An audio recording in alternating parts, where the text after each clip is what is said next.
Okay, I don't know how successfully this is going to work today, but let's give it a try. I've just wrapped up training, our first day of Adventure Academy up in Port Macquarie, just heading back into town. And so I've got 10 minutes here of driving, 10 minutes, that I will try and get through my little piece to camera today. This is day 5. Let me check my list to see what today's topic is. And as I mentioned, the first couple, the idea with this challenge is for me to talk to camera for 30 days straight to try and improve my speaking skills to camera, presentation skills. So, being day 5 today, the topic for today is packing for a multi-day ride. What's in your luggage and why? And tomorrow night, if at the Academy, is probably a better one for that, because we're going to get into the tools that I carry with me on the bike, and we're going to do some live demonstrations of changing a tyre and things like that. But in terms of what I would carry on the bike with me, if it's a multi-day ride, I mean, I'm a little bit spoiled, I guess, in that most of the time when I'm doing a multi-day ride, it's on one of our machine tours. And we have this luggage van that I'm driving, the Ford Transit van is carrying the luggage for all of the riders. So frankly, I'm spoiled in that most of the time when I do multi-day adventure rides, I've got someone else carrying the luggage for me in the van. But I still need to carry the tools and things like that on the bike with me during the day to be self-sufficient, to look after myself, but also 30, 40, 50, 100 other riders as well. And I still do get to ride often enough on multi-day rides where I've got to be fully self-sufficient. Just 3 weeks ago, I did a 2-day recce ride down in Victoria and carried all the gear on the bike with me. So on a simple 2-day ride like that, we were staying overnight in a motel in Kerrang, and I just took a 50-litre dry bag that sat on the back of the bike. In that case, I was riding the Multistrada V4, and we were on fairly smooth gravel roads. We were doing off-road. It was probably 80%, 60% off-road riding, but it was fairly smooth, wide open roads, so it wasn't a whole lot of rough riding. So in that sense, I just wanted something simple, and that 50-litre dry bag did the job. I simply strapped that down on the back seat of the bike using rock straps, and then I had all my change of clothes for overnight, but more importantly, all of my tools in there. And that's the one thing that we went through, the essential gear that I would carry on the bike with me, and certainly those tools, they go with me everywhere. And the weight of those tools alone is somewhere between 5 and 10 kilograms, so a fair bit of weight. If I'm talking about a multi-day adventure ride and we're camping from the bikes, and frankly I haven't done that for a number of years now, and probably one of the main reasons for that is it kind of sucks. The amount of gear you've got to carry with you when you're camping off a motorcycle, the lightest sort of camping setup might end up being, I don't know, 5 to 10 kilos, I guess. I've got no idea what my kit weighs, somewhere around about that. But it's the bulk too, a tent, a sleeping bag, sleeping mat, a pillow, the cooking gear, all that stuff adds so much weight and bulk. So if you're doing a multi-day adventure ride and you're camping along the way, then that's a lot of gear to carry, and you really do need to be prepared for that, both in terms of what you're taking with you, but also how you strap and carry that on the bike. And hopefully that audio is still good. No, it's not. Let's turn that little microphone on again. For some reason that microphone dropped out, so you probably didn't hear anything of that first part. And I believe that battery's flat. Alright, so we're going to have to forget about that little microphone for today. So hopefully the audio was okay for you back there on the highway. In the van it's going to get a little bit echoey, so apologies for that.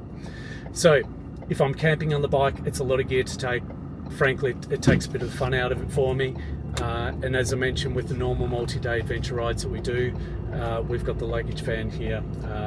But I guess the things that I would say about loading up and the sort of gear that I'll take with me on a multi-day ride, number one is I like to try and get the weight low and forward on the bike. So I mentioned that I took a dry bag with me last time, and that just sat up on the rear passenger seat, the rear carry rack on the bike, which is obviously very high and towards the back of the bike, which isn't good for the bike's handling. That bag that I was carrying probably only weighed about 10 kilograms, but it's still weight that's up high and far back.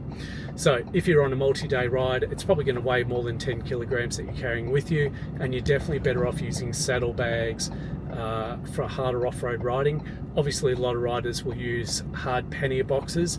I personally don't like them unless you're just riding on bitumen. Yeah, I really much prefer using soft saddlebags when I'm riding off-road and getting that weight down low and forward. So I mentioned the essential bits of kit are going to be the tool kit. So I'm going to have my main tool roll. I'll have the little grab bag of tools, which has got a Leatherman and zip ties, tape in there. I'll have a puncture repair kit, tyre repair kit. I'll have an air compressor. There'll also be a battery jump start pack. I've got a little grab bag that I call the MacGyver bag, or the get out of shit bag, which is got things like liquid steel hose clamps, bigger hose clamps, things that can help to get me out of a situation when things break on the bike. So that's the core toolkit that I'll carry on the bike with me, and that toolkit will vary a little bit depending on the length of the ride. So I'll certainly carry spare tubes with me as well. But on a longer multi-day ride where we're going out back, then I might even do things like carry a multimeter in there, an electronic multimeter for checking electronics on the bike. In terms of clothing, that's obviously going to vary depending on where we're going in the country, or in overseas for that matter.